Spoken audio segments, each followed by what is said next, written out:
kuryama no kubyuka, imbabazi z'Uwiteka bene data, igitondo cyiza kandi cy'umugisha cyangwa se igicamunsi cyiza, bivanye n'aho buri wese aherereye ku migabane itandukanye y'isi, mwese mwemeye gufatanya natwe gusangira ifunguro ry'umunsi kandi rya buri gitondo. Insanganyamatsiko ya none kuwa kabiri z'ukwezi kwa kabiri umwaka w'2025 ku cyumweru iragira iti ibyo wubaka bigomba kuba bifite ubuziranenge. Ibyo wubaka bigomba kuba bifite ubuziranenge. Mbere ko dusoma ijambo ry'Imana, reka turirimbane indirimbo ya 361 igira iti uwo njya nikomezaho. Niturangiza dusome ijambo ry'Imana.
Yesu azaba mpagije bene data ubwo nzagera mu rupfu. Haleluya, haleluya. Reka dusome ijambo ry'Imana. Urwandiko rwa mbere Pawulo yandikiye Abakorinto, ibice 3 umurongo wa 10 tugeze kuri 14.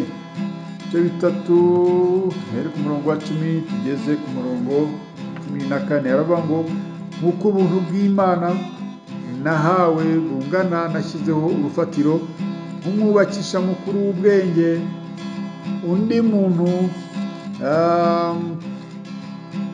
Undi yubakaho, ariko umuntu wese yirinde uko yubakaho, kuko nta rufatiro umuntu abasha gushyiraho keretse rwashyizweho, ari rwo Yesu Kristo.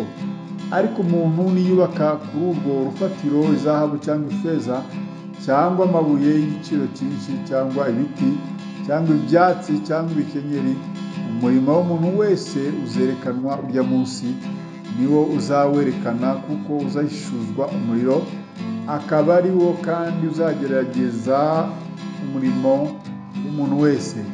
Umurimo w'umuntu uwo yubatse kuri urwo rufatiro nugumaho azabwa ingororano, ariko umurimo w'umuntu nushya azabura inyungu. Nyamara ubwe azakizwa, ariko nkukuwe mu muriro. Mwakire neza ijambo ry'Imana.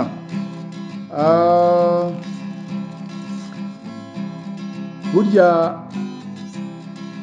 uganiye n'abantu bakora mu miturire bakubwira ko nta muntu upfa kubaka inzu uko yishakiye atubahirije amabwiriza agenga imyubakire cyangwa se imiturire, kubera ko haba hari amategeko n'amabwiriza yabugenewe abigenga, ndetse mbere yo kubaka uba ugomba kuba ufite ibyangombwa by'ingenzi bikwemerera kubaka inyubako yawe,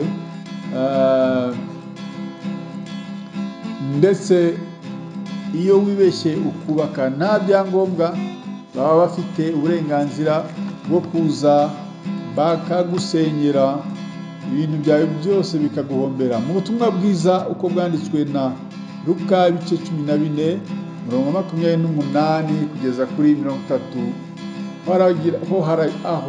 haragira hati: ninde muri mwe ushaka kubaka inzu y'amatafari ndende, utabanza kwicara akabara umubare w'impiya zayubaka, ngo amenye umubare w'impiya zayubaka, ngo amenye ibikoresho, amenye yuko afite izikwiriye kuyuzuza, kugira ngo ahari ataba amaze gushyiraho urufatiro akananirwa aho atayujuje, maze ababireba bose bagatangira kumuseka bati: uyu yatangiye kubaka inzu ariko ntiyabasha kuyuzuza. Bishatse kuvuga iki? Bishatse kuvuga ko kuba wariyemeje kubaka inzu y'agakiza, wabitekerejeho wamaze kwinjira, yibuka ko nugwa abantu bazaguseka bati se ubundi buriya yari yabitekerejeho neza, n'ubundi ntabwo yari kuzabishobora, amagambo kaba menshi, kuko bavuga ko mu byo wakoze utari ubishoboye. Rero ibyo dusabwa ni ukwirinda ibyo twubakisha ako gakiza, kuko ibyo umuntu yubakishijeho bizageragereshwa umuriro. Ijambo ry'Imana ridufashe kandi tugire neza, mwene data. Amen. Dusenge.